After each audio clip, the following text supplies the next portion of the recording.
జగన్తో దువ్వాడ అసెంబ్లీ లాబీలో దువ్వాడ శపథం.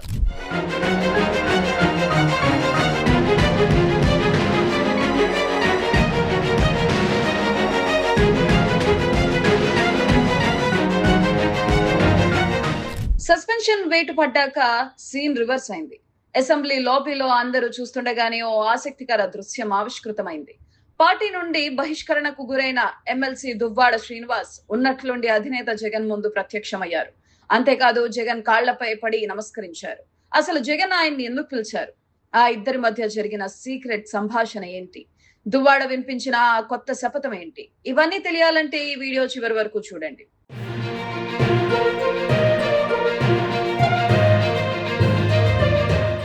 AP assembly budget సమావేశాలు తొలి రోజు పొలిటికల్ హీట్ మామూలుగా లేదు. గవర్నర్ ప్రసంగం తర్వాత వైఎస్ జగన్ ఇతర ఎమ్మెల్యేలు బయటకు వస్తున్న సమయం.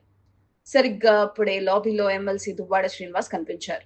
ఆయన్ని చూడగానే జగన్ ఆగారు, దగ్గరకు పిలిచారు. వెంటనే దువ్వాడ భావోద్వేగంతో జగన్ కాళ్లకు మొక్కారు. ఆ తర్వాత ఇద్దరూ పక్కపక్కనే నడుస్తూ కాసేపు ముచ్చటించుకున్నారు. ఇక్కడే అసలు ట్విస్ట్ ఉంది. జగన్ గారు చాలా కూల్ గా ఏం చేద్దాం అనుకుంటున్నాం శ్రీనివాస్ అని ఆప్యాయంగా అడిగారట. దానికి దువ్వాడ తన మనసులో మాట బయట పెట్టారు. శ్రీకాకుళం జిల్లాలో ధర్మాన సోదరుల వల్లే తనకు ఈ పరిస్థితి వచ్చిందని, వాళ్ల వల్లే పార్టీ తనను సస్పెండ్ చేసిందని వాపోయినట్లు సమాచారం. ఇందులో తన తప్పేమీ లేదని క్లారిటీ ఇచ్చారు. అన్ని విన్న జగన్ సరే తర్వాత నన్ను వచ్చి కలవండి అని చెప్పి అక్కడి నుంచి వెళ్ళిపోయారు.